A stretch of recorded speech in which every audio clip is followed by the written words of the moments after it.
नमस्कार मेरे प्यारे प्यारे बच्चों, आपका एक बार फिर से स्वागत है आपके अपने project Y online YouTube channel पर, जहां हम कर रहे हैं क्लास 10th की केमिस्ट्री का 4th chapter carbon and its compound. और आप पहुंचे हैं अपने खूबसूरत से कॉन्सेप्ट पर जिसका नाम है होमोलोगस सीरीज। तो इसी वीडियो में हम समझेंगे होमोलोगस सीरीज क्या है, कैसे यूज होती है, क्या क्या इंपॉर्टेंट है इसके लिए, और पेपर में आती है। तो अगर पेपर में आएगी तो आपको भी आनी चाहिए, एक भी नंबर नहीं कटना चाहिए। तो आइए शुरुआत कर लेते हैं अपने इस कॉन्सेप्ट की। तो सबसे पहले बात आती है व्हाट इज होमोलोगस सीरीज, क्या है होमोलोगस सीरीज। तो जैसे आपको दिखाई दे रहा है ये होमो वर्ड, जहां भी होमो आएगा वहां पर उसका मतलब होता है एक जैसा, ठीक है। अब डेफिनेशन में पढ़ लेते हैं, लिखा है a homologous series is a group of organic compounds with a same functional group and general formula. मतलब कि एक ऑर्गेनिक कंपाउंड का एक ग्रुप है जहां पर सेम फंक्शनल ग्रुप होना चाहिए और सेम जनरल फॉर्मूला होना चाहिए। Where successive members differ by CS2 group. अभी इसका मतलब क्या है अभी समझा दूंगा थोड़ी देर में, ठीक है। Difference in molecular mass between two consecutive homologous series is 14U, ठीक है। समझते हैं, होमोलोगस सीरीज का मतलब होता है एक जैसा। कैसा एक जैसा? जिसका जनरल फॉर्मूला एक जैसा हो। जैसे मैंने कहा है कि CnH2n और मैं लिख देता हूं +2।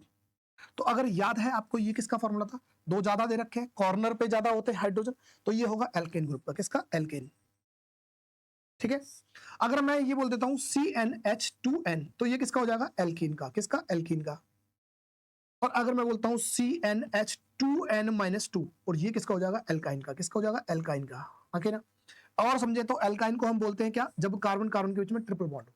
एल्कीन को बोलेंगे जब कार्बन कार्बन के बीच में डबल बॉन्ड हो। और एल्केन का मतलब है दोनों कार्बन के बीच में सिंगल बॉन्ड हो, ठीक है। सिंगल बॉन्ड, डबल बॉन्ड और ट्रिपल बॉन्ड। अगर इनका पहला मेंबर बात करूं, पहले मेंबर की बात करें, इसका मतलब पहला मेंबर कब? जब कार्बन एक हो, ठीक है। नंबर ऑफ कार्बन के लिए तो ये नंबर ऑफ कार्बन, ठीक है। नंबर ऑफ कार्बन का मतलब जब कार्बन एक होगा। जब एक होगा तो क्या होगा? कार्बन एक होगा तो उसका क्या है? दुगने से दो ज्यादा है तो H कितना हो जाएगा? दुगने से दो ज्यादा कितना हो जाएगा भाई? एक का दुगना होता है दो और ये हो जाएगा 4, ठीक है। इसकी बात करें तो देखो यहां पर, यहां कार्बन एक तो हो ही नहीं सकता। क्यों नहीं हो सकता?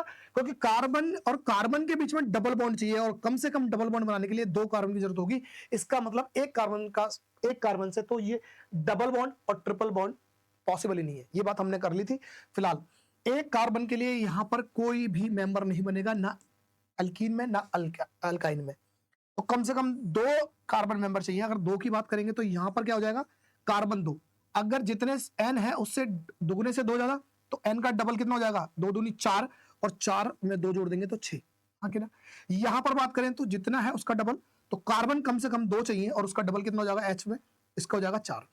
यहां पर बात करें तो दुगने से दो कम, तो यहां पर कार्बन कम से कम दो और इसका दुगना कितना हो जाएगा? 4 और 4 से दो कम जाएगा तो इसका मतलब 2।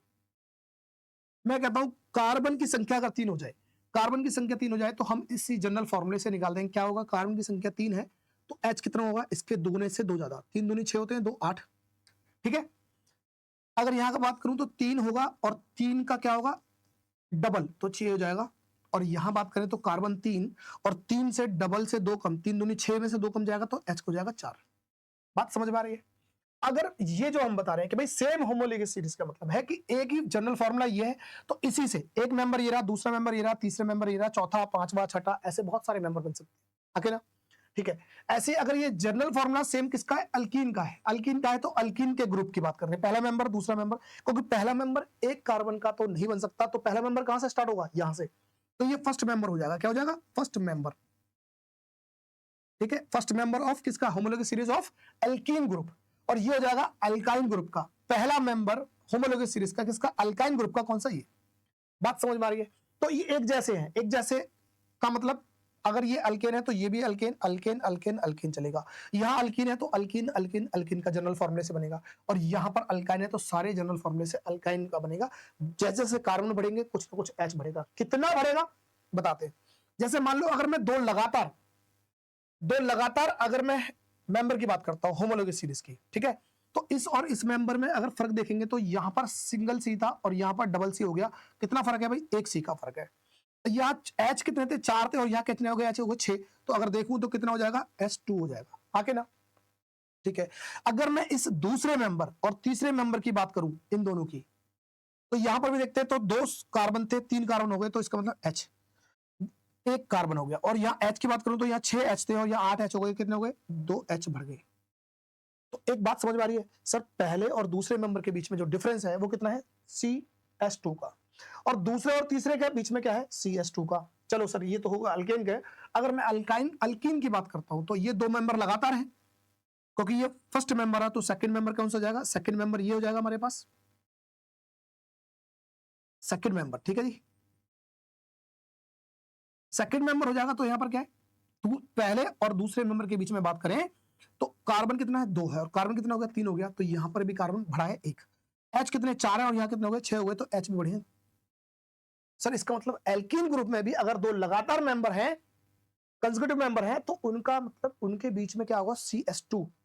अगर इसकी बात करें तो यहां पर अल्काइन ग्रुप आ गया, तो यहां पर देखते हैं पहला मेंबर दूसरा मेंबर, कितना फर्क है? C का फर्क है, क्योंकि 2 कार्बन से 3 कार्बन हो चुके हैं। अगर इनकी बात करूं हाइड्रोजन की, तो यहां पर 2 हाइड्रोजन थे, 4 हाइड्रोजन हो चुके हैं, तो यहां पर भी 2। अगर गौर से देखेंगे, चाहे वो अल्केन ग्रुप हो, चाहे अल्कीन ग्रुप हो, चाहे अल्काइन ग्रुप हो, कहने का मतलब सेम ग्रुप में अगर 2 लगातार मेंबर्स होंगे, उन मेंबरों के बीच में जो होगा CS2 का फर्क होगा। और यही बात बता रहे हैं, क्या कह रहे हैं कि जर्नल फॉर्मूला सेम होना चाहिए। अगर मैं इसकी बात कर रहा हूं, ऐसा नहीं, इससे और इसकी कंपैरिजन नहीं कर रहा। अगर जर्नल फॉर्मूला एक जैसा है और organic compound same functional group के हैं, मतलब कि अल्केन ग्रुप के हैं, तो जनरल फॉर्मूला और सेम अगर फंक्शनल ग्रुप के हैं, तो उन 2 लगातार मेंबर्स के बीच में कितना फर्क होगा? CS2 का। ठीक है, यही बात है भाई। ठीक, अब बात आती है सर, ये 14U का मतलब क्या हुआ? कि difference in the molecular masses between the 2 consecutive homologous कितना है? 14U। ये कैसे होगा? अगर मैं बात करूं, ये डिफरेंस 2 लगातार मेंबर्स के बीच में कितना आ रहा है भाई? CS2 CS2 CS2 आ रहा है। इस CS2 को समझे तो CS2 मॉलिक्यूलर मास का मतलब है कार्बन का मास कितना है? कार्बन का क्या मास होता है भाई? कार्बन का मास होगा 12, ठीक है। और हाइड्रोजन का मास होता है 1, और कितना हाइड्रोजन है? 2 हाइड्रोजन है, तो मल्टीप्लाई कर दूंगा ये, और कितना बन जाएगा? 14U, ठीक है। 14U, U मींस यूनिफाइड मास है ना, तो हमारे पास हो जाएगा 14U। तो इसका मतलब हर बार 2 लगातार मेंबर के बीच में CS2 का फर्क होगा। और इस CS2 का अगर मैं मास निकालना चाहता हूं, मॉलिक्यूलर मास, तो कितना बनेगा? 14U। तो ये इस लाइन, दोनों लाइनों का मतलब था। क्या बात समझ में आ गई? चलो आगे देखते हैं कि भाई कैरेक्टरिस्टिक्स की अगर बात करें होमोलोगस सीरीज की, तो बोला है सेम फंक्शनल ग्रुप होना चाहिए। अब सेम होना चाहिए, इसका मतलब अगर यहां पर लिख रखा है OH, और अभी लास्ट वीडियो में समझा था हमने किसका, ये हमारे पास फंक्शनल ग्रुप किसका है भाई? अल्कोहल का। किसका है? अल्कोहल का। अल्कोहल होगा तो अल्कोहल की कोई भी सीरीज ले लेंगे, उनके बीच में भी क्या होगा? फर्क होगा CS2, 2 लगातार मेंबर्स के बीच में। सेम जनरल फॉर्मूला, कोई भी जनरल फॉर्मूला ले सकते हैं। अगर मान लो ये मेरे पास एल्केन ग्रुप का है, तो एल्केन ग्रुप के कोई भी 2 लगातार मेंबर लेंगे, उनके बीच में क्या होगा? CS2 का फर्क होगा। डिफरेंस ऑफ CS2 ये बता दिया, जो कि 14 क्या होगा? यूनिफाइड मास, मॉलिक्यूलर मास होगा। Similar chemical properties, similar chemical properties का क्यों? क्योंकि केमिकल प्रॉपर्टीज डिपेंड करती हैं फंक्शनल ग्रुप के साथ। अब अगर हम बात कर रहे हैं तो सेम फंक्शनल ग्रुप के ही बात कर रहे हैं मेंबरों की। अगर सब में एक ही मेंबर, जैसे मान लो मैंने अल्कोहल की बात की, ठीक है, अल्कोहल की बात करें तो अल्कोहल क्या बनेगा? CS3OH पहला, ठीक है। अगर मैं बात करता हूं यहां पर क्या? C2, और ये क्या होगा? H5OH। मैं बात कर रहा हूं C3, और यहां क्या हो जाएगा? H हो जाएगा 7, और OH। ये क्या है? पहला मेंबर है, इसका मतलब क्या होगा? ये मिथनॉल हो जाएगा, इथेनॉल हो जाएगा, और ये हो जाएगा प्रोपेनॉल। तो ये 2 लगातार मेंबरों के बीच में भी बात करता हूं, तो यहां पर भी क्या है? देखो C1 था, C2 हो गया C, S3 था, H5 हो गया, तो S2, और OH यहां भी था, यहां भी था। इन दोनों के बीच में भी बात करूंगा, तब भी मेरे पास CS2 का फर्क होगा। तो कहने का मतलब अगर फंक्शनल ग्रुप अगर एक जैसा है, फंक्शनल ग्रुप सब एक जैसा है, एक ही मेंबर की बात आ रही है, तो वहां पर केमिकल जो प्रॉपर्टीज होंगी वो सिमिलर होंगी, एक जैसी बिल्कुल नहीं होंगी, पर सिमिलर, मिलती जुलती होंगी, ठीक है। और क्या बात कर रहे हैं कि ग्रेजुअल चेंज होगा, धीरे धीरे चेंज होगा किसका? फिजिकल प्रॉपर्टीज का। क्यों? फिजिकल प्रॉपर्टीज डिपेंड करती है आपके कार्बन कार्बन की चेन के बीच, है ना, कार्बन कार्बन। क्योंकि देखो जितने कार्बन संख्या बढ़ रही है, या हम कहते हैं कि मॉलिक्यूलर मास बढ़ रहा है, तो वहां पर फिजिकल चेंज भी बढ़ेगा। जैसे बॉइलिंग पॉइंट इंक्रीज हो जाएगा, मेल्टिंग पॉइंट इंक्रीज हो जाएगा धीरे धीरे धीरे, और जिस तरह से डेंसिटी भी इंक्रीज हो जाएगी। अब कहने का मतलब सब, डेंसिटी इंक्रीज होगी तो उस डेंसिटी को तोड़ने के लिए ज्यादा जलाना पड़ेगा, ज्यादा हीट देनी पड़ेगी, तभी तो जाके वो मेल्ट और बॉयल हुई है, ठीक है। तो फिजिकल प्रॉपर्टीज चेंज होती रहती है धीरे धीरे धीरे धीरे, जितना नीचे जाएंगे हम सीरीज में, उतना फिजिकल प्रॉपर्टी चेंज होगी। केमिकल प्रॉपर्टीज सिमिलर रहती है, ठीक। तो ये कुछ एक एग्जांपल देख लेते हैं। जैसे हमने बात करी अल्केन की बात करेंगे, सिंगल बॉन्ड है कार्बन कार्बन के बीच में, तो क्या है मीथेन, इथेन, प्रोपेन, ब्यूटेन का ये हमारे पास मॉलिक्यूलर फॉर्मूला है। गौर से देखेंगे तो यहाँ पर 1 से 2 सी हो गए, तो CH2, इन दोनों के बीच में फर्क है, इन दोनों के बीच में CH2 का फर्क है। अगर इन दोनों की बात करूंगा तब भी CH2 का ही फर्क होगा। इसी तरह से अल्कीन की डबल बॉन्ड की बात करें तो दोनों के बीच में देखेंगे तो क्या होगा, इन दोनों के बीच में भी CH2 का फर्क है, इन दोनों के बीच में भी CH2 का फर्क है। चाहे वो अल्काइन ग्रुप क्यों ना हो, ट्रिपल बॉन्ड का हो, तब भी हम सिंपल सा कह देंगे कि अगर दो लगातार मेंबर हैं तो उनके बीच में CH2 का फर्क होगा। अगर मॉलिक्यूलर मास की बात करेंगे तो 14U होगा, यूनिफाइड मास होगा, ठीक है। ये हमने एक देख लिया अल्कोहल ग्रुप का, यहां पर भी हमने बात कर ली है। अगर एक मेंबर हमारे पास मिथनॉल है, दूसरा क्या होगा, इथेनॉल हो जाएगा। इन दोनों के बीच में फर्क देखेंगे, दो कार्बन से एक कार्बन से दो कार्बन हुए तो इनके भी बीच में CH2 का फर्क होगा। क्या ये बात समझ में आ गई? ठीक है। अगर बात समझ में आ गई तो अब इस क्वेश्चन को देखते हैं। क्वेश्चन में क्या लिखा है, right the molecular formula of the third and fifth member of homologous series of carbon compound represented by the general formula of ये वाला। अब ये जनरल फार्मूला देखोगे तो है क्या, जितना C है उसका डबल कर दिया हमने, N का डबल कर दिया 2N और -2, तो दुगना होता तो एल्कीन और दुगने से 2 कम है तो एल्काइन। अगर एल्काइन का फार्मूला है तो इसका मतलब कार्बन कार्बन के बीच में ट्रिपल बॉन्ड है। और ध्यान देना, पहला मेंबर की बात करेंगे, फर्स्ट मेंबर का मतलब एक कार्बन है ना, कार्बन की संख्या बताते हैं, एक कार्बन, दो कार्बन, तीन कार्बन, चार कार्बन, ये 5 कार्बन। या मैं कहूं कि first member, second member, third member, fourth member, ऐसे फिफ्थ मेंबर। लेकिन क्योंकि ये है अनसैचुरेटेड हाइड्रोकार्बन, या मैं कहूं ट्रिपल बॉन्ड कार्बन कार्बन के बीच में, या तो ट्रिपल बॉन्ड हो या डबल बॉन्ड हो, तो पहला मेंबर एक कार्बन से तो बनना इम्पॉसिबल है। तो इसका मतलब क्या होगा कि पहला जो मेंबर बनेगा, पहला मेंबर बनेगा, कम से कम 2 कार्बन चाहिए। अगर 2 कार्बन चाहिए पहले मेंबर के लिए, तो अगर ये 2 कार्बन है और इसका जनरल फार्मूला क्या कहता है, दुगने से दो कम, दुगना कितना 4 और 4 से 2 कम तो H हो जाएगी अब 2। अगर दूसरे मेंबर की बात करूं तो बस इस अगला अब जो भी आ रहा है ना, लगातार ही आ रहा है, तो लगातार में कितना फर्क होगा, CH2 का फर्क बनेगा। इसका मतलब मैं इसमें C बढ़ा दूंगा तो 3HC हो जाएंगे और H में 2H बढ़ा दूंगा तो 4। यहां पर देखता हूं तीसरा मेंबर, तो C में कितना हो जाएगा, 4 हो जाएगा, तो इसमें 2 बढ़ जाएंगे और कितना हो जाएगा 6। C में 1 बढ़ेगा तो इस H में 2 बढ़ जाएंगे और 2 हो जाएगा तो 8। यहां पर C अगर 6 है तो यहां हो जाएगा H 10। ठीक है, लगातार, क्योंकि इन दोनों सबके बीच में क्या है, CH2। ठीक है भाई, हमसे बात की थी किसकी, थर्ड और फिफ्थ की, तो थर्ड और फिफ्थ के बीच में क्या है भाई, थर्ड और फिफ्थ का कौन सा फॉर्मूला हो जाएगा भाई, थर्ड ये रहा, कलर चेंज करके बताऊं, ये रहा थर्ड, हमारे पास ये हो जाएगा थर्ड मेंबर, और हमारे पास फिफ्थ मेंबर कौन सा हो जाएगा, ये वाला। क्या ये बात समझ में आ गई, सवाल हो जाएगा। ठीक है, तो हमेशा एग्जामिनर फंसाने की कोशिश करता है, क्योंकि जहां पर अनसैचुरेटेड है, जहां पर 2 कार्बन की कम से कम जरूरत पड़े, जैसे डबल बॉन्ड और ट्रिपल बॉन्ड, वहां फर्स्ट मेंबर कम से कम 2 कार्बन चाहिए, एक कार्बन से बात नहीं बनेगी, इसलिए।